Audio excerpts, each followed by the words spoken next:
आप देख रहे हैं श्री हरि कृपा आश्रम चैनल। संस्थापक स्वामी श्री हरि चैतन्य पुरी जी महाराज।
यहाँ परम वंदनीय महाराज का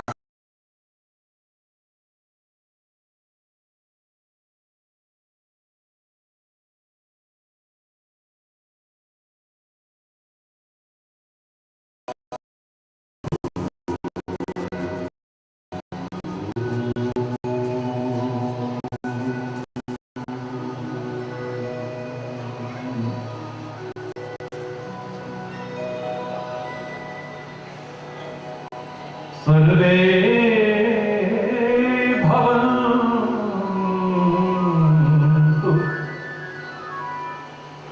सुखिनः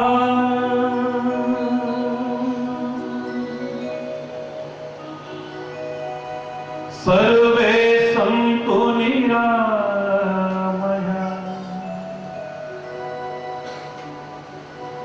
सर्वे भद्राणि पश्यन्तु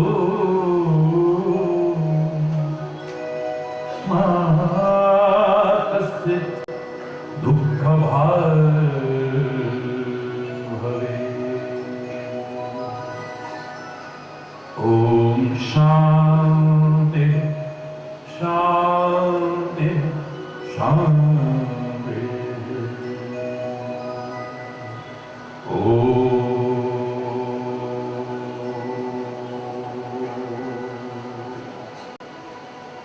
त्वमेव माता च पिता त्वमेव बन्धुश्च सखा त्वमेव विद्याद्रविणो त्वमेव सर्वं मम त्वमेव सर्वं मम ॐ शान्ति शान्ति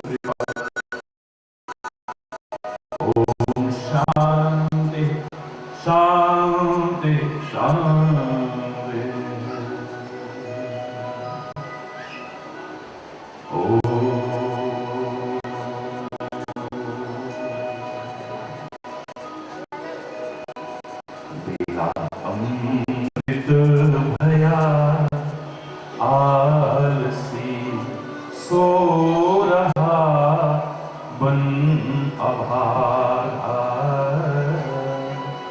साथी सारे जगे तू न जागा।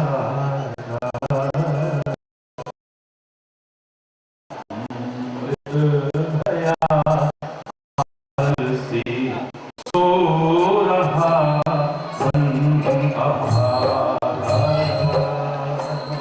साथी सारे जगे तू न जागा। बेला अमृत भया।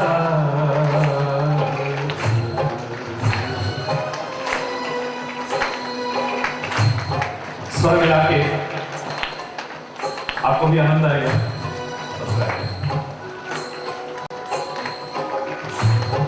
झोलियां भर रहे भाग्य वाले,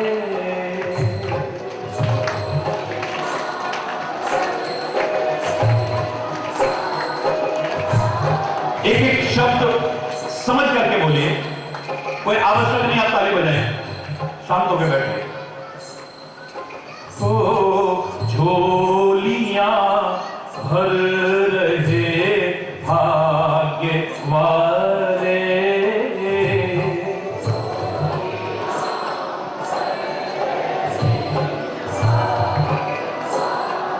लाखों पतितों ने जीवन संभाले,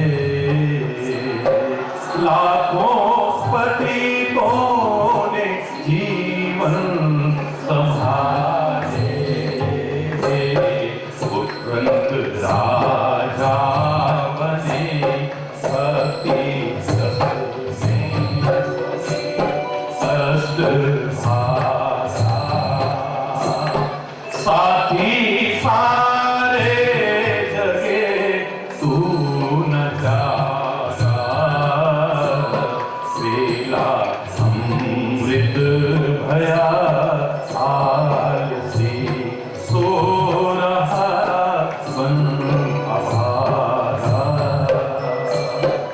साथी सारे जगे तू न जागा।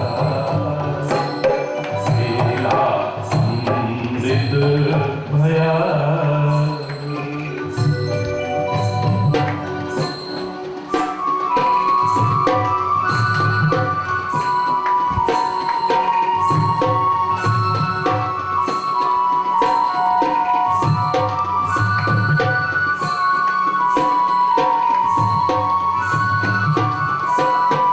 उसकी कृपा से नर्तन ये पाया,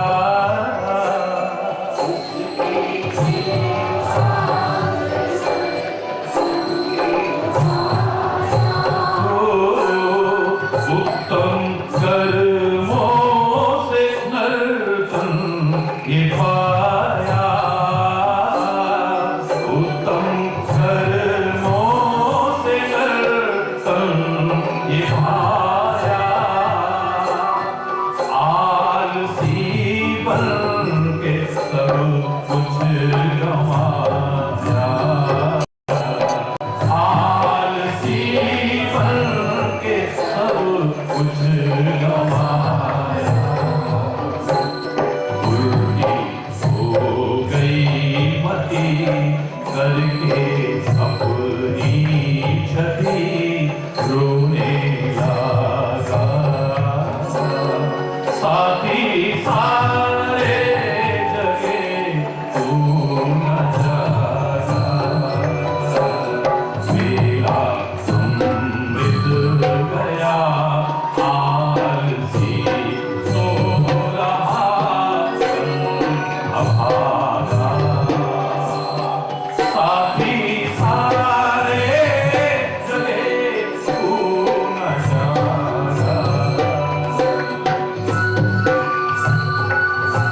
हरि बोल।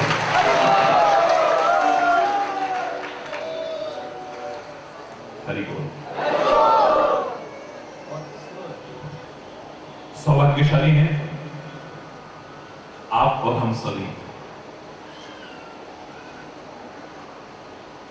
जो उस परम पिता परमात्मा की असीम अनुकंपा से ये अवसर प्राप्त कर रहे हैं। बहुत दुखी हैं, बेचैन हैं, अतृप्त हैं, अशांत हैं, परेशान हैं, चिंतित हैं, लगभग सभी लोग।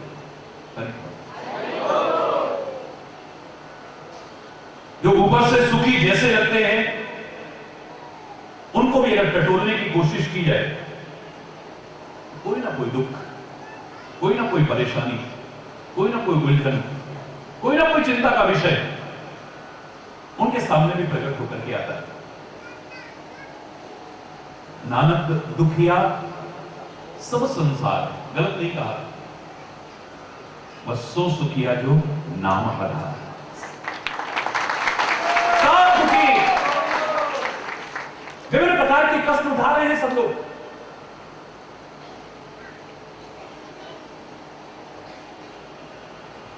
आपने विशेष अनुरोध किया कि महाराज जी इन दुखों से कैसे छूट सके। यहां कोई ढोंग नहीं है, पाखंड नहीं है कि तुमको जल पढ़ के दे दिया जाएगा तो तुम्हारे कष्ट दूर हो जाएंगे, तुमको कोई यंत्र दे दिया जाएगा अभिमंत्रित तो आपके सारे कष्ट दूर हो जाएंगे, या कोई ऐसा मंत्र दे दिया जाएगा जिससे आपके सारे कष्ट दूर हो जाएंगे। ना, मैं तो जीवन की वास्तविकता से अवगत करा करके परमात्मा की कृपा से अपनी भारतीय संस्कृति का वो मार्गदर्शन दूंगा आपको, जिसे अपना लिया तो हर दुख, हर कष्ट, हर विपत्ति, हर परेशानी, हर उलझन, हर चिंता से आप मुक्त हो सकते हैं। हो सकते हैं। बहुत रोते हैं ना, विभिन्न दुखों से आक्रांत, विभिन्न पीड़ाओं से आक्रांत, विभिन्न प्रकार की उलझनों में घिरे हुए बहुत रोते हो। मैं रोना बंद नहीं कराऊंगा, आपको आदत पड़ चुकी है, लेकिन इतना अवश्य कह सकता हूं कि जो बताएं उसे अपना लेना। आंसू तो आएंगे पर दुख में नहीं, उसके प्यार में आएंगे, या किसी दुखी को देख करके मानवता के कारण, मानवता के कारण आएंगे। किसी को दुख में, कष्ट में, विपत्ति में देख करके करुणा का जल बरसेगा फिर आपकी आंख से।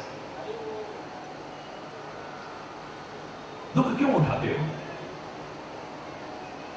किसी भी दुखी को देख करके एकदम से मत कहना, किसी व्यक्ति को कष्टों में देख करके एकदम से मत कहना इसने जरूर बुरे कर्म किए होंगे तभी ये कष्ट उठा रहा है। बुरे कर्मों का फल भी कष्ट है, दुख है।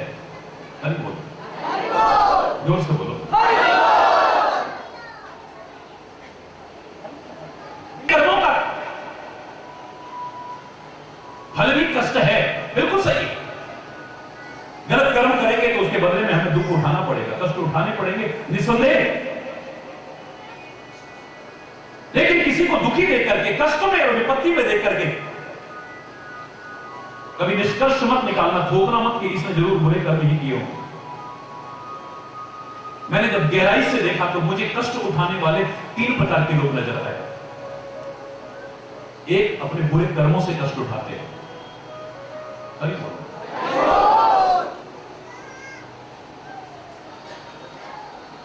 मुझे लग रहा है कि आवाज गूंज रही है, क्या आपको समझ में आ रहा है? पक्का? पीछे तक।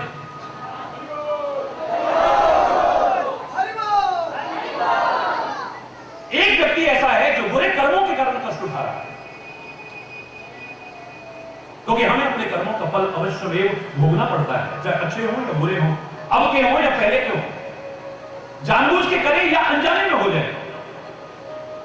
आज नहीं तो कल उसका कष्ट, दुख अवश्य ही हमें भोगना पड़ेगा, निस्संदेह, बच नहीं सकते हैं।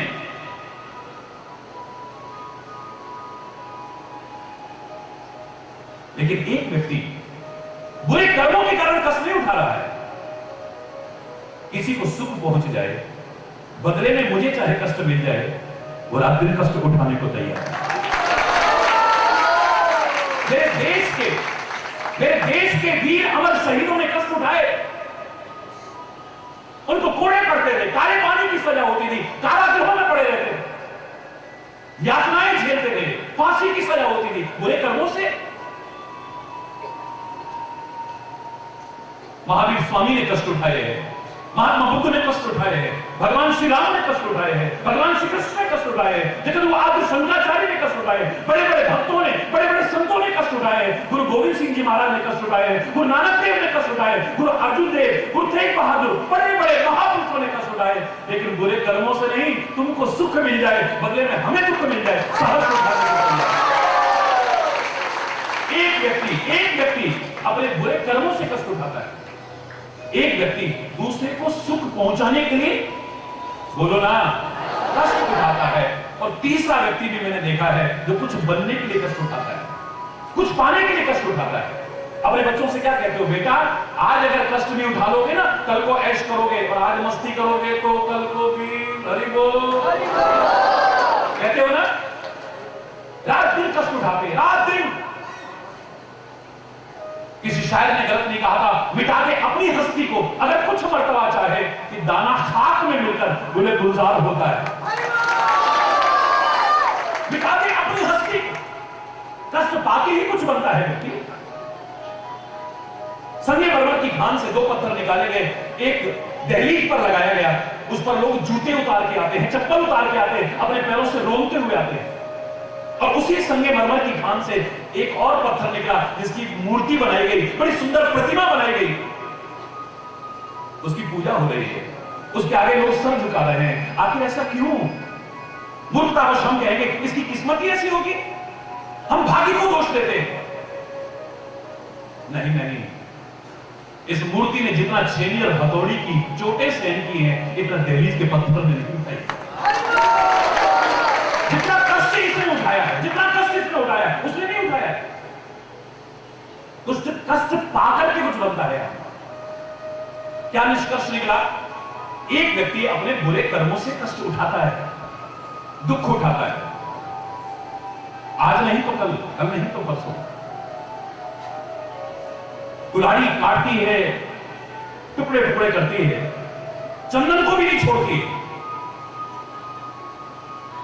चंदन की विशेषता है कि उसे खुशबू दे देता है, ये उसकी विशेषता, उसकी महानता है, काटने वाले को भी खुशबू दे देती।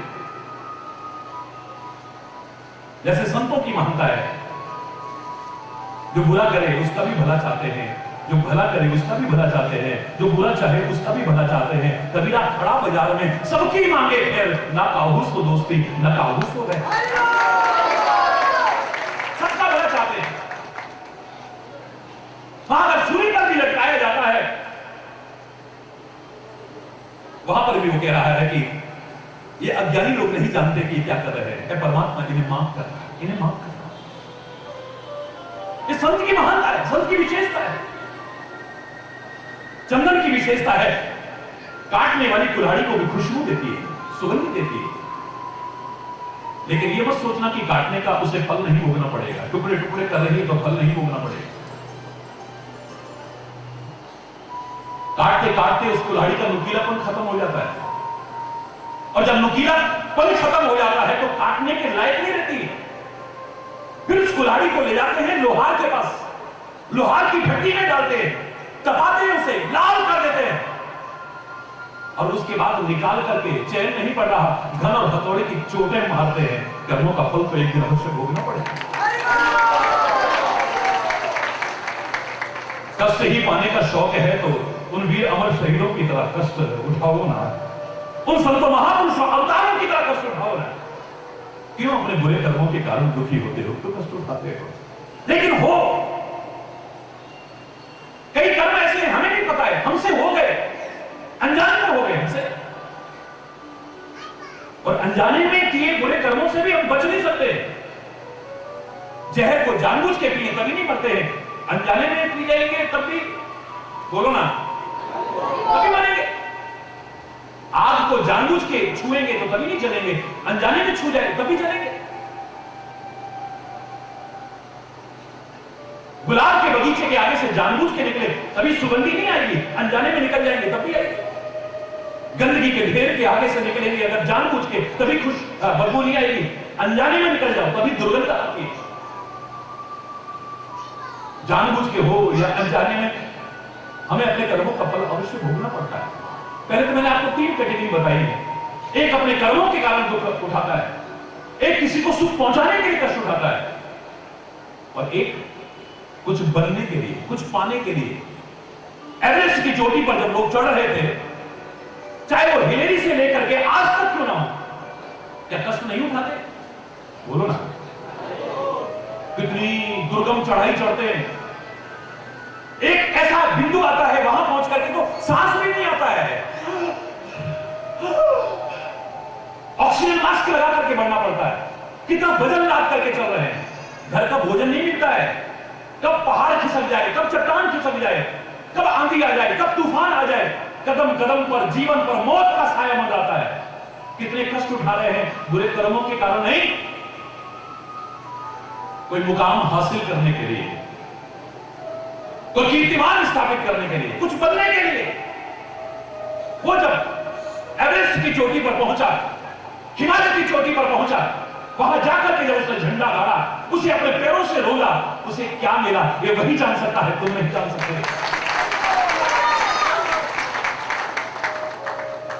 लेकिन अगर आप कुछ बनने के लिए कष्ट उठा रहे हैं तो सौभाग्यशाली, कुछ पाने के लिए कष्ट उठा रहे हैं तो मैं आपकी प्रशंसा करूंगा। कोई मुकाम हासिल करने के लिए, कोई कीर्तिमान स्थापित करने के लिए कष्ट उठा रहे हैं, धन्य भाग्य है आप। और अगर किसी को सुख पहुंचाने के लिए कष्ट उठा रहे हैं तो आपके जैसा तो भगवान भी, हरि बोल, भगवान भी आपकी प्रशंसा करेगा, भगवान भी आपके गुण गाएंगे, संत महापुरुष आपके गुण गाएंगे। इतिहास में स्वर्णिम अक्षरों में नाम लिखा जाएगा आपका। अगर किसी को सुख पहुंचाने के लिए कष्ट उठा रहे हैं लेकिन अपने बुरे कर्मों से उठा रहे हैं तो हरि बोल, कैसे बचे उससे? एक पद गाया करते हैं लोग, अब गुण चितना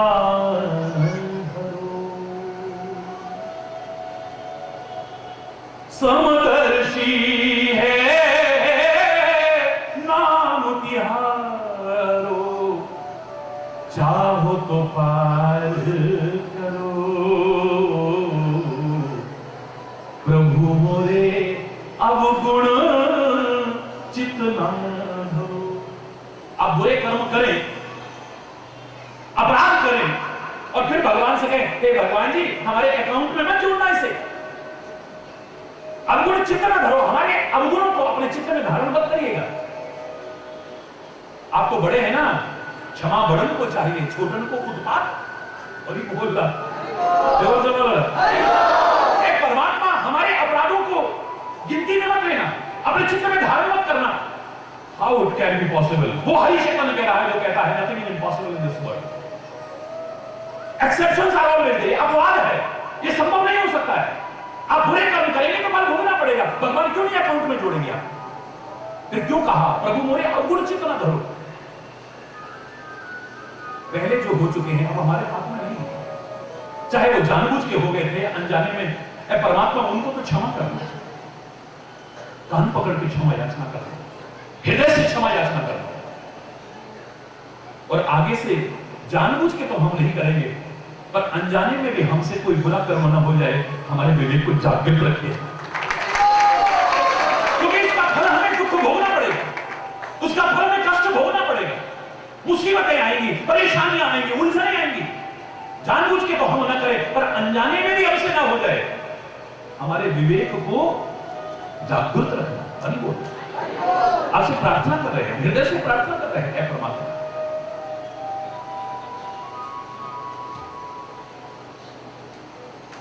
हम दुख तो दूर करना चाहते हैं, तरह तरह के उपाय भी करते हैं, लेकिन हमने कभी कारण नहीं खोजा कि आखिर दुख आया क्यों, ये अशांति क्यों हुई हमारे घर में, ये कला कलेश हमारे घर में क्यों हुआ, ये वैर विरोध क्यों हुआ है, मन मुटाव क्यों हुआ है, ये हमारे मन में घृणा क्यों पैदा हुई है, हम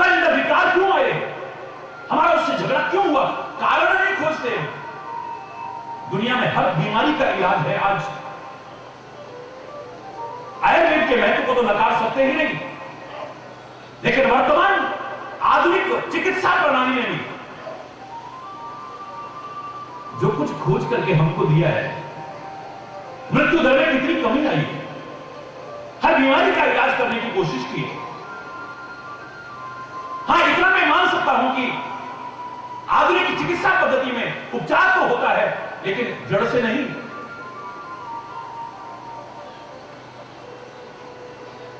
और उन दवाओं के साइड इफेक्ट्स भी हैं, साइड इफेक्ट्स को भी नकारा नहीं जा सकता है, लेकिन इतना तो मानने को मजबूर होना पड़ेगा कि हम धन्यवाद दें आज वैज्ञानिकों को, धन्यवाद दें अपने डॉक्टरों को, अपने मेडिकल साइंस को धन्यवाद दें, जिसने हर रोग का आज उपचार करने की कोशिश की। समय से पहले हमें जागरूक करने की ऐसी ऐसी मशीनें आ गई, ऐसे ऐसे यंत्र आ गए। अगर समय से आप जागरूक हो जाए, समय पर आपको पता लग जाए, उस रोग के ठीक होने की संभावनाएं, पॉसिबिलिटी कितनी ज्यादा बढ़ जाती है। लेकिन कुछ रोग ऐसे हैं, उनको समूल नष्ट नहीं कर पाए कभी, चाहे वो कैंसर हो, करते हैं लेकिन फिर संभावनाएं हो जाती है। कुछ लोग ऐसे हैं, उनको जड़ से खत्म नहीं कर पाए। क्यों?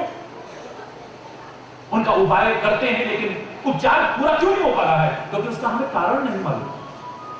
कैंसर का मूल कारण क्या है हमें पता ही नहीं, मेडिकल साइंस नहीं जानता है आज। जिस दिन कारण जान गया, मैं चैलेंज करके कहता हूं, यह कैंसर का महादानव भी एक क्षण में समाप्त हो जाए। नहीं जानते हम, कारण नहीं जानते। तंबाकू से बढ़ता है, बचना इससे। नशीले पदार्थों से बढ़ता है, बचना इससे। ये पान गुटखा जो खाते हो ना, ये तंबाकू वगैरह, इससे बचना। इससे होने की बहुत संभावनाएं होती हैं। लेकिन कैंसर उनको भी होता है जो इनके नजदीक भी नहीं पटकते हैं, इनके करीब भी नहीं आते हैं। उनको क्यों हुआ? उन्होंने कोई बीड़ी नहीं पी थी, उन्होंने सिगरेट नहीं पिया था, उन्होंने तंबाकू नहीं पिया था, उन्होंने कोई नशीले पदार्थों का सेवन नहीं किया, उनके अंदर ये रोग क्यों बर्बाद? कारण नहीं खोजता। इन चीजों से बढ़ता है, इन चीजों से ज्यादा होने की संभावना है, लेकिन इसका मूल कारण क्या है, उसका कॉज नहीं जानते हैं। इतना भी उपाय करते रहे बेकार हो जाएगा। हरि बोल। और जिस दिन कारण पता लग गया ना, हमारे रोग का, हमारे शोक का, हमारे भय का, हमारी चिंता का, हमारी परेशानियों का, हमारी उलझनों का, हमारे दुखों का, हमारी विपत्तियों का, हमारे मनमुटाव का, हमारे वैर विरोध का, हमारी अशांति का, हमारे कला कलेश का, हमारे झगड़े का कारण पता लग गया और कारण को दूर कर दिया, उपाय करने की आवश्यकता नहीं पड़ेगी। और पड़ी तो जो उपाय करोगे निष्फल नहीं होगा, सफल होगा। मैंने एक प्रैक्टिकल उदाहरण कहा था। पुराने जमाने में लोग जूते नहीं पहनते थे। अभी प्रगति का क्रम इतना आगे नहीं बढ़ा था। पहले तो नंगे रहते थे, जंगलों में भटकते थे। धीरे धीरे धीरे धीरे लाज, शर्म, हया, मर्यादा, रिश्ते, नाते आए, व्यवस्था आई, सीमाएं निर्धारित की गई, मर्यादाएं निर्धारित की गई। पत्ते लपेटने लगे, वृक्ष की खाल लपेटने लगे। धीरे धीरे धीरे धीरे प्रगति का क्रम आगे बढ़ा। बहुत आगे बढ़ने के बाद भी अभी पैरों में जूते नहीं थे। सारी दुनिया का एक राजा बना, एक बार उसके पैर में कांटा चुभ गया। चक्रवर्ती सम्राट कहते थे उसे, जो पृथ्वी पर राज्य करता था। उस एक छत्र राज्य करने वाले राजा को कहते थे चक्रवर्ती सम्राट। उसके पैर में कांटा चुभा, हाहाकार मच गया, महाराज के पैर में कांटा चुभा है। मंत्रियों को बुलाया गया, मीटिंग रखी गई। आज के बाद अगर मेरे पैर में कांटा चुभा तो तुम्हारी गर्दन कलम कर दूंगा। हरि बोल, जोर से बोलो। सारी पृथ्वी के कांटे उखाड़ करके समुद्र में फेंको, या सारी पृथ्वी पर कारपेट बिछा दो, पशुओं का चमड़ा बिछा दो। उस जमाने में कारपेट नहीं होते थे, पशुओं का चमड़ा बिछा दो। मंत्री का तात्पर्य होता है जो मंत्रणा करे, जो सही सलाह देगा। गलत सलाह देने वाले तो राज्य का नाश करा देते हैं। मंत्रियों ने विचार किया, मंत्रणा की, और मंत्रणा करने के बाद कुछ ऐसा उपाय खोजा और लेकर के राज दरबार में आ गए। महाराज की जय हो, महाराज की जय हो कहिए। महाराज आज के बाद आपके पैर में कांटा नहीं चुभेगा। अगर आपके पैर में कांटा चुभा हमारी गर्दन कलम कर दीजिएगा, आप गर्दन काट दीजिएगा। महाराज बड़े खुश हुए। क्या मंत्रियों तुमने सारी पृथ्वी के कांटे उखाड़ करके समुद्र में फेंके? नहीं महाराज। क्या सारी पृथ्वी पर पशुओं का चमड़ा बिछाया? तो नहीं महाराज। अरे मूर्खों, फिर कैसे कहते हो कि हमारे पैर में कांटा नहीं चुभेगा? बोले महाराज नहीं चुभेगा, पर अपराध क्षमा करें, हम कुछ करेंगे, गलती हो जाए तो आप हमें दंड मत दीजिए। क्षमा किया। क्या उपाय करना चाहते हो? आगे बढ़े। महाराज आप अपने चरण कमल आगे कीजिए। महाराज ने अपने पांव आगे किए। चमड़े के छोटे छोटे 2 टुकड़े लेकर के आए थे, रस्सी के 2 छोटे छोटे टुकड़े लेकर के आए थे। महाराज के पैर में लपेट करके रस्सी से बांधने लगे। बोले क्या कर रहे हो? बोले महाराज हमने पहले कहा गलती हो जाए तो अपराध क्षमा कीजिएगा।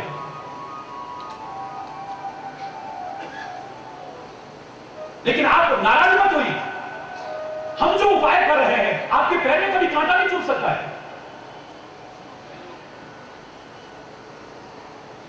पक्की बात है? बोले हाँ महाराज चल के देखिए। जानबूझ करके वहां जा रहे हैं जहां पर कांटे हैं। महाराज आप यहां पांव रखिए ना। डर लग रहा है कि कांटे के ऊपर पैर रखा तो कोई पीड़ा का एहसास है। जाके पांव ना फटी बीमारी सोखा जाने पीर पड़े। जिसके पैर में कांटा नहीं चुभा, कांटा चुभने में क्या दर्द है वो एहसास नहीं करेगा। कभी तो मेरे से किसी ने पूछा कि सीमा से इतने आतंकवादियों का रोज प्रवेश हो रहा है, इतनी घुसपैठ हो रही है, इसको रोकने का कोई उपाय आपकी निगाह में है? कहां है? बताइए ना महाराज। मैंने कहा इतने कानून बनाने के लिए रात दिन कोशिशें करते हैं सरकार, इतने संशोधन करने के लिए कोशिशें करती है सरकार। एक कानून बना देना, कोई भी राष्ट्रपति बने, प्रधानमंत्री बने, केंद्रीय मंत्री बने, मुख्यमंत्री बने, प्रांतीय मंत्री बने या कोई भी बड़ा अधिकारी बने, उसके परिवार का एक व्यक्ति सेना में भर्ती हो और उसकी नियुक्ति सीमा पर हो। जब सीमा पर अगर एक भी मर गया, एक भी अगर मर गया ना, संसद में तहलका मच जाएगा। कोई ना कोई कठोर कदम उठाएंगे हम। मैं चैलेंज करके कहता हूं उसके बाद यहां आतंकवादियों की घुसपैठ नहीं हो पाएगी। 26/11 के बाद भी कितने आतंकवादी हो गए? कसाब अभी तक मेहमान की तरह पड़ा हुआ है। वो अफजल जिसने हमारे देश की आन बान और शान पर आक्रमण किया था, वो मेहमानों की तरह पल रहा है। जिनके परिवारों के लोग खत्म हुए, उनके दिल का दर्द जानिए। उनको कैसा लगता होगा जब इन दुर्दांत आतंकवादियों को कठोर सजा देने की कोशिश नहीं की जाती। इनको नहीं पता, ये तो आएंगे, थोड़ी देर सहानुभूति प्रदर्शित करेंगे, औपचारिक सम्मान करेंगे, उसके बाद चले जाएंगे, फिर भूल जाएंगे उस शहीद परिवार का क्या हो रहा है। जिन परिवारों के लोगों ने अपनी जान दी है उनका क्या हो रहा है। जिनकी गोदियां उजड़ गई हैं उनको कोई मुड़ करके देखने वाला नहीं है। जिनकी मां जो कुछ गई है उसको कोई आकर के देखने वाला नहीं है। जो अनाथ हो गए उनको कौन पूछने वाला है? हरि बोल, जोर से बोलो ना। कोई पूछने वाला नहीं, क्योंकि इनको नहीं मालूम है कि क्या दर्द होता है जब इनका कोई जाएगा ना। भगवान करे ऐसा ना हो, कल जो गुजरा वो फिर से न गुजरे, आने वाला वो कल ऐसा होना। हम चले नेक रास्ते पे, हमसे भूल कर भी कोई भूल होना। लेकिन पांव में जब कांटा चुभता है तो पता लगता है क्या पीड़ा होती है। दूसरे रोते का दर्द नहीं पहचान पाएंगे जब तक हम उस पीड़ा का एहसास नहीं करेंगे। महाराज ने कहा कि फिर से कहीं कांटा न चुभ जाए, डरते डरते डरते डरते आगे बढ़ रहे। महाराज अगर आपके पांव में कांटा चुभा ना, हमारी यहीं पर गर्दन काट दीजिएगा। पैर रखा है, कांटा नहीं चुभा, दूसरा पैर रखा, कांटा नहीं चुभा। अब तो राजा निर्भीक होकर के कांटों के ऊपर चल रहा है, लेकिन कांटा नहीं चुभा। सारी पृथ्वी के कांटे उखाड़ करके अगर समुद्र में फेंकते तब भी गारंटी नहीं कि कभी कांटा ना चुभता। सारी पृथ्वी को अगर कारपेट कर देते, इतने पशुओं की हत्या करके पशुओं का अगर चमड़ा बिछा देते, कहां खेती होती, कहां मकान बनते, कहां जलाशय बनते, कहां पर क्या होता, काम का फैक्ट्रियां कहां बनती, लोग कहां रहते। और इतने निर्जीव जीवों की हत्या होती जो बेजुबान हो सकते, बेजान नहीं। इतना प्रयास करके भी, भयानक प्रयास करके भी, कठोर प्रयास करके भी शायद हम कांटों से बच पाते या न बच पाते। लेकिन कारण खोजा कि कांटा क्यों चुभा पैर में। कांटे और हमारे पांव के बीच में कोई कवच नहीं है। अगर कोई एक कवच हो जाए तो कांटों के ऊपर भी चले, हमारे पैर में कांटा नहीं चुभ सकता। Don't carpet the earth. पृथ्वी को कारपेट करने की आवश्यकता नहीं है। अपने पांव में स्लीपर पहनो ना, सारी दुनिया को नहीं सुधार पाओगे। वो ऐसा है, वो ऐसा है, उसकी वजह से रो रहे हैं, उसकी वजह से दुखी हैं, उसकी वजह से परेशान है। तुम औरों को नहीं बदल सकते हो, लेकिन अपने पांव में तो स्लीपर पहन सकते हो। कभी कांटा नहीं चुभेगा, कभी दर्द नहीं होगा, तुम रोगे नहीं, बच जाओगे पीड़ा से, बच जाओगे रोने धोने से। अरे बोल, हम कारण नहीं जानते, अपने दुख का कारण नहीं जानते। घर में कला कलेश हो रहा है, अशांति हो रही है, मनमुटाव हो रहा है, हम कारण नहीं जानते हैं। ढोंगियों पाखंडियों के पास चले गए, किसी ने कहा ग्रह खराब चल रहा है। अरे बोल, जोर से बोलो, क्या खराब चल रहा है?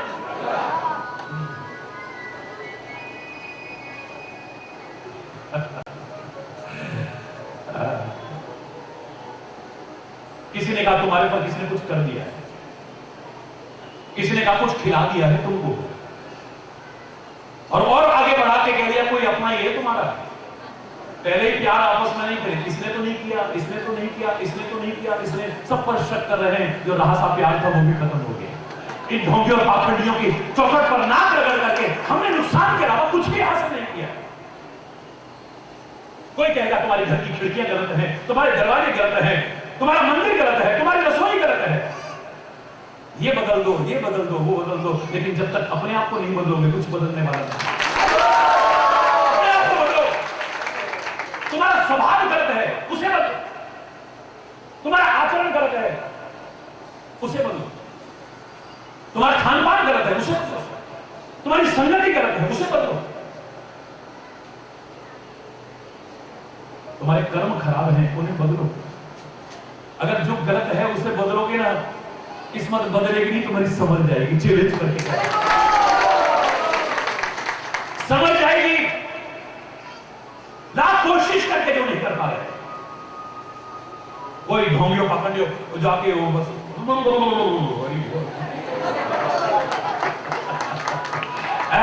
किसी को देवता आ रहा है तो किसी को देवी आ रही है। 100% नाटक के अलावा कुछ नहीं। चैलेंज करके कहता हूं, चैलेंज करके। एक तो मेरे सामने आ गए, हम सब जानते हैं। मैंने कहा लादेन कहां छुपा है बताओ, वो कौन है, वो कौन है? इतना ही जानते हैं बस। तुम्हारे पर किसने कुछ कर दिया है, तुम्हें कुछ खिला दिया है। इनको ये पता नहीं कि सुनामी आने वाला है, नाम ही नहीं पता सुनामी क्या होता है। अगर ये कह देते आज मीडिया का जमाना है, हमारी गर्दन को काट देना, हमें जेल में डाल देना। अगर ऐसा नहीं होता, हम बता रहे हैं कि सुनामी आने वाला है, कोई समुद्र के किनारे ना जाए, लाखों लोगों की जिंदगी बच जाती। ये नहीं मालूम इनको।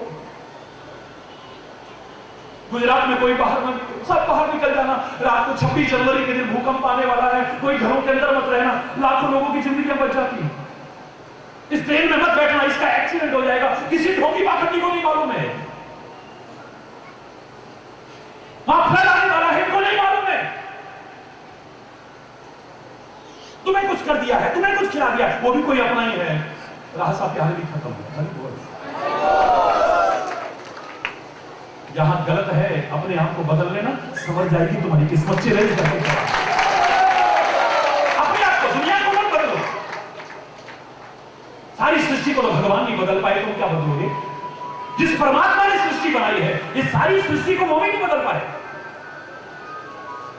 विभिन्न अवतारों की बात छोड़िए, भगवान कृष्ण को अभी कितने 5,500 साल हुए हैं कुल, और उसके बाद भी कितने अवतार हुए हैं। महात्मा बुद्ध आए हैं, महावीर स्वामी आए हैं, चैतन्य महाप्रभु आए हैं, जगत गुरु आदि शंकराचार्य आए हैं, गुरु नानक देव आए हैं, गुरु गोविंद सिंह की बात, कितने संत महापुरुष।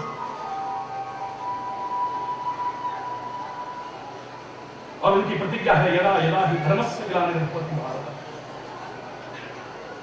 जब जब धर्म की ग्लानि होती है, मैं धर्म की संस्थापना के लिए और अधर्म के विनाश के लिए आता हूं। क्या अधर्म का विनाश हो गया? बोलो ना। क्या आज समाज में अधर्म नहीं है? बोलो ना। कितनों को समाज सुधारक का पट्टा दिया हमने, फलाना समाज सुधारक, फलाना समाज सुधारक। क्या समाज सुधर गया? कईयों के नाम के आगे मोहजद, समाज सुधारक फलाने, समाज सुधारक फलाने। मैं तो कहा करता हूं समाज सेवकों के नहीं, समाज सुधारकों के नहीं, आज तो समाज सेवकों की आवश्यकता है। समाज सेवकों की आवश्यकता है, समाज सुधारकों की आवश्यकता नहीं। ये सारी दुनिया ना सुधरी थी, ना सुधर रही है, ना आगे सुधरेगी। और वैसे भी दोनों पहलू है, तो इनका महत्व है। भगवान ने गलत नहीं बनाया है। अगर दुख नहीं होगा, हमें सुख का एहसास नहीं हो सकता है। हरि बोल।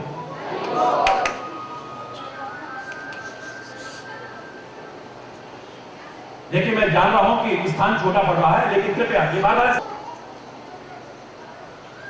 दोनों पहलू अगर नहीं होंगे तो इसकी पहचान भी नहीं हो सकती। बुरे लोग नहीं होंगे तो अच्छों की पहचान नहीं होगी। याद रखना। स्कूल में आप भी पढ़े हैं, मैं भी पढ़ा हूं। ब्लैक बोर्ड पर टीचर लिखा करता था, अगर पीछे ब्लैक नहीं होगा तो व्हाइट चमकेगा भी नहीं। याद रखना। जिनके दिलों में कालिमा भरी हुई है, जीवन में कालिमा भरी है, ऐसे लोग ना होते ना तो उज्जवल चरित्र के लोगों को समाज पहचान भी ना पाता। अगर दुख ना होता, हम सुख का एहसास भी नहीं करते। दुख है जो हमें सुख का एहसास कराता है। तभी तो विचारकों ने कहा था, दुख भी मानव की संपत्ति है, तो क्यों दुख से घबराता है? दुख आया है तो जाएगा, हमेशा नहीं रहेगा। और सुख आया है तो जाएगा। जब सुख जाएगा तो दुख देकर, और जब दुख जाएगा तो, जोर से बोलो ना, जब दुख जाएगा तो, अरे ऐसा मेहमान अच्छा है ना, एक आते टाइम तो बहुत कुछ लाए और जाते टाइम सब बर्बाद कर जाए हमारा। और एक आते टाइम तो खाली हाथ आया हमारे घर में, लेकिन जाते जाते हमारे घर को खुशियों से भर गया। सोच लेना कौन सा अच्छा है।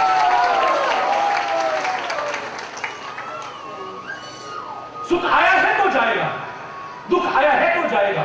जब सुख जाएगा तो दुख देकर, और जब दुख जाएगा तो सुख देकर जाने वाले से मानव क्यों घबराता है? दुख भी मानव की संपत्ति है, तो क्यों दुख से घबराता है? सुख में है व्यसन प्रमाद भरे, सुख आते ही आदमी आलसी बन जाता है,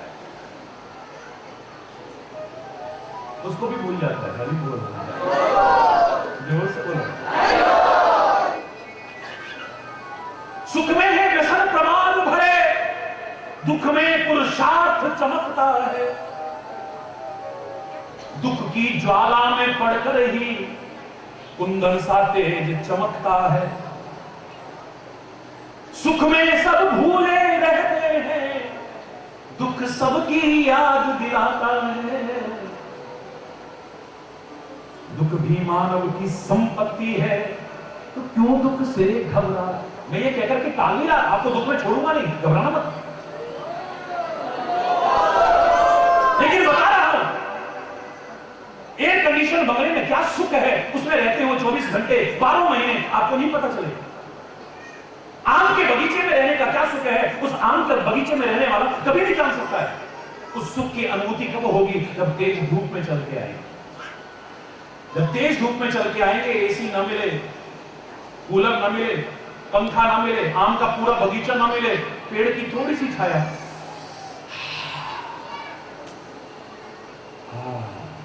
हरि बोल। वृक्ष की छाया में, उस झाड़ की छाया में क्या सुख है? ये तो धूप में चल करके आओगे तब पता चलेगा, वरना नहीं पता चल सकता। सुख संध्या का बहलाल क्षितिज, समुद्र के किनारे, यहां मुंबई में भी, इस महानगरी में भी लोग समुद्र के किनारे लाइन लगी होगी, क्या करें? सनसेट देख रहे हैं। क्या देख रहे हैं? सनराइज देखना तो भूल गए। वो देखा होता तो भाग्य भी चमक जाता होता।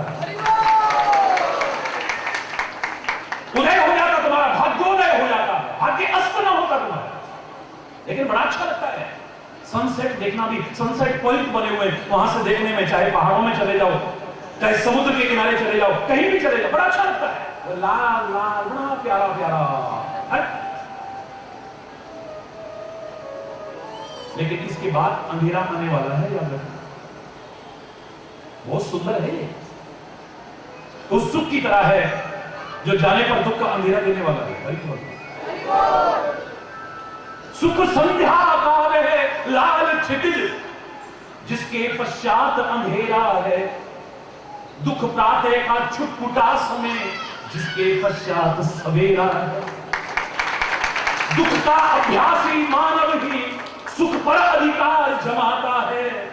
दुख भी मानव की संपत्ति है, तो क्यों दुख से? दुख के सम्मुख जो सिहर उठे, इतिहास उन्हें ना जान सका। और दुख में भी कर्मठ धीर रहे, उनको ही जग पहचान सका। दुख एक कसौटी है जिस पर यह मानव परखा जाता है। दुख भी मानव की संपत्ति है, तो क्यों दुख से?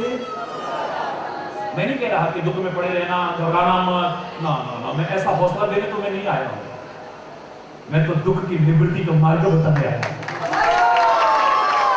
हरि बोल। लेकिन पहले कारण जानना बहुत जरूरी है। हमारे दुख का कारण क्या है? हमारे रोग का कारण क्या है? हमारी चिंता का कारण क्या है? हमारी अशांति का कारण क्या है? वैर विरोध का कारण क्या है? मनमुटाव का कारण क्या है? कारण क्या है? रीजन क्या कारण है इसका? कारण को दूर कर लेना। उपाय करने की कई बार आवश्यकता नहीं करोगे तो फिर निष्फल नहीं जाएगा, सफल होगा आपका उपाय जो भी करोगे। किसी व्यक्ति ने शहर से बहुत दूर एक आलीशान महल बनाया, कॉन्ट्रैक्ट दे दिया, उन्होंने कितने करोड़ का, एक एक चीज चुन चुन करके बनाई उसने। घरवाली कहती थी देखो वहां मत जाओ, माहौल ठीक नहीं है आजकल, यहां भगवान ने इतना अच्छा हमको मकान दिया है, हर सुख सुविधा है, क्यों शहर से दूर वहां? अरे नहीं नहीं, देखना क्या मैंने बगीचा लगवाया है, क्या मैंने उसमें फव्वारे लगवाए हैं, क्या मैंने वहां पर रोशनी का इंतजाम किया है, क्या मैंने सुंदर सुंदर दृश्य बनाए हैं उसमें। अरे तू देखेगी तो देखती रह जाएगी। एक दिन कॉन्ट्रैक्टर का फोन आया कि सर मेरे यहां किसी की डेथ होगी, मुझे जाना है और काफी दिन लग जाएंगे, आपका काम पूरा हो चुका है, मैं चाबी आपके यहां भिजवा रहा हूं, अगर आप देखना चाहें तो बीच में जाकर देख लीजिए, बाद में जैसा होगा कर लेंगे। ठीक, गाड़ी उठाई। संयोग ऐसा कि उस समय ड्राइवर भी घर में नहीं, इतने ड्राइवर थे उनके यहां, लेकिन आज छुट्टी दे रखी थी सब, आज हमें आराम करना है, ओ सब जाओ चलो जाओ। खुद ही ड्राइव करते हुए लाला जी अपनी गाड़ी ले जा रहे, पत्नी को साथ में ले लिया, अगली सीट पे बिठा लिया, रास्ते में बड़े खुश होकर जा रहे, देख तू देखती रह जाएगी, अरे मैंने क्या बेडरूम बनवाए हैं, क्या ड्राइंग रूम बनाया है, एक एक कमरा तू देखेगी तो हैरान है। किचन, अरे तुम औरतों को तो किचन है, देख तो क्या चीज बनाई, तेरे को काम तो नहीं करना, बहुत नौकर होंगे, लेकिन देखती रह जाएगी। अरे ड्राइंग रूम में जहां डाइनिंग रूम है, हमने भोजन करना है ना डाइनिंग रूम में, मेज बनवाई है मैंने 70 लाख रुपए की थाली, क्या घूमने वाली, और उसमें क्या मैंने नग जड़े हैं, क्या देखते ही बनेगा। अच्छा जी चलो देखते हैं, चल करके देखते हैं, अब बातें करने से क्या होगा, दूर था काफी, तो रात हो गई, अंधेरा शुरू हो गया है। संयोग से जो वहां लोग रहते थे चौकीदार वगैरह, उनको भी पता था कि कॉन्ट्रैक्टर तो गया, मालिक के हाथ में तो अभी है नहीं, वो भी सब इधर उधर, कोई नहीं है। चाबी इनके पास एक थी, इन्होंने खोला, गाड़ी लेके अंदर गए, वहां पहुंचे, बोला तुम गाड़ी में बैठो, मैं अंदर से अभी आता हूं। जाकर के मेन गेट अंदर जो मकान का था उसे खोला, अंदर घुसा, ठोकर लगी और चिल्लाता हुआ गिर पड़ा, जोर से चिल्लाता हुआ। चिल्लाने की आवाज सुनी तो पत्नी भी गाड़ी में से भागी और उसे भी ठोकर लगी, वो भी गिर पड़ा। ड्राइंग रूम में सबसे पहले वो इमेज पड़ी थी जहां बैठ करके अभी बेस्ट, मैंने पहले कहा था ना मत जाओ, अभी इस घर में घुसते ही ठोकर लग रही है, आगे पता नहीं क्या क्या होने वाला है। देखो जी, मैं तो कहती हूं बेच दो इसे, मुझे नहीं आता।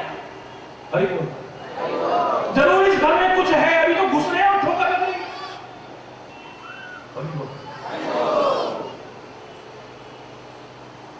पति बोला, अरे भगवान, ये मकान छोड़ने की क्या आवश्यकता है? जिस मेज से ठोकर लगी उसे निकाल के फेंक देंगे, तू घबरा मत। मैंने लोगों से पूछा कि मकान को छोड़े या जिस चीज से ठोकर लगी उसे फेंके? बोलो ना, जोर से बोलो। जिस चीज से ठोकर लगी, 60-70 लाख रुपए की मेज फेंकने की बनाई है? क्या बात करते हैं आप? व्यवस्थित रख दें। वाह! अरे कारण क्या है ठोकर का? अभी लाइट का स्विच ऑन नहीं किया, अंधेरा है। आप कितनी भी छीन कर रख देना, तब भी ठोकर लगेगी। ठोकर का कारण अंधेरा है, मेज नहीं है, मकान नहीं है। उस अंधेरे को दूर कर लो, बच जाओगे ठोकरों से। अब ज्यादातर जो हमें ठोकरें लग रही हैं जीवन में, अज्ञान के अंधेरों में ही लग रही है। इसलिए हम प्रार्थना किया करते हैं, हमें ज्ञान के उजालों की ओर ले चलो, अज्ञान के अंधेरों से। ऐ मेरे सद्गुरु, ऐ मेरे परमात्मा, हमें ज्ञान के उजालों की ओर, सारे बोलो ना, अज्ञान के अंधेरों से, असत्य के दीवारों से, हमें सत्य के शिवालों की ओर ले चलो। असत्य की दीवारों से हमें सत्य के शिवालों की ओर ले चलो, अज्ञान के अंधेरों से।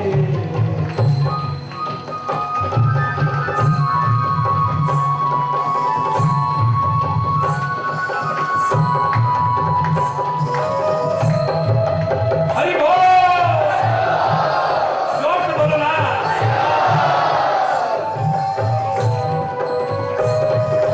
धर्म की मर्यादा न भूले, अपनी सीमा में रहे। धर्म की मर्यादा न भूले, अपनी सीमा में रहे। लिमिट क्रॉस मत करो, दुखी हो। लोग कहते हैं लक्ष्मण ने एक रेखा खींची थी, सीता जी इसके बाहर मत जाना मां, वरना दुखी हो जाओ। राक्षस ढूंढते हैं ना, इसको पार मत करना था। लोग उसे लक्ष्मण रेखा कहते हैं, मैं उसे कहता हूं लक्ष्मण रेखा, मैं उसे कहता हूं सीमा रेखा, मैं उसे कहता हूं मर्यादा रेखा। उसको जिसने भी लांगा है वही दुखी हुआ है, चाहे सीता हो या कोई भी क्यों ना हो। अपने लिमिट्स को क्रॉस मत करो कभी, कोई भी रिलेशन को ना हो। माता पिता और बच्चों के बीच में हो, गुरु शिष्य के बीच में हो, भाई भाई के बीच में हो, पति पत्नी के बीच में हो, मित्र मित्र के बीच में हो, जहां आपने लिमिट्स क्रॉस कर दी ना, सोच लेना दुख को बुला रहे हो, मुसीबत को बुला रहे हो।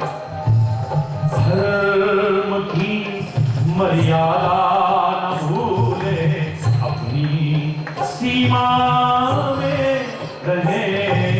धर्म की मर्यादा न भूले, अपनी सीमा में रहे। ना करे अन्याय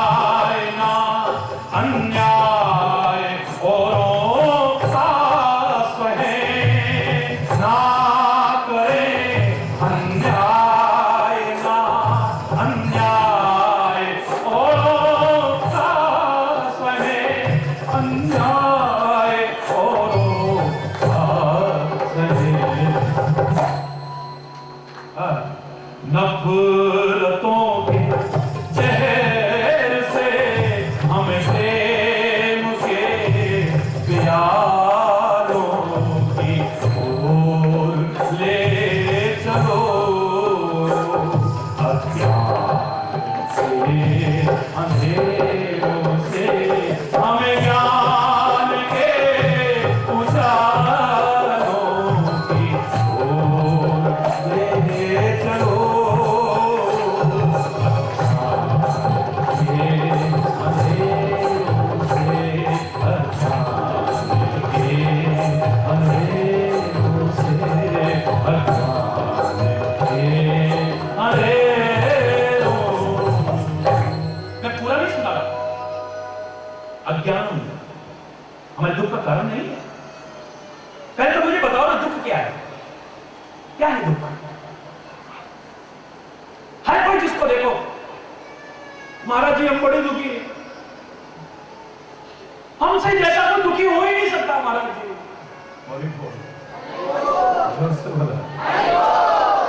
अब ये अलग बात है कि पहली बार जब मिलता है तभी कहता है, और मिलने के बाद अगर मार्गदर्शन अपनाया तो उसके बाद तो जगह जगह गाता हुआ मिलेगा।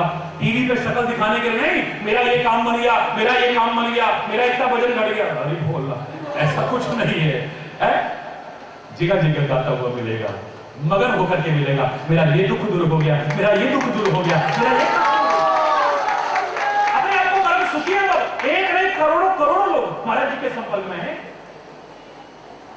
ये तो सारी दुनिया मेरी है, लेकिन करोड़ों करोड़ों लोग तो व्यक्तिगत संपर्क में है ना। हरि बोल।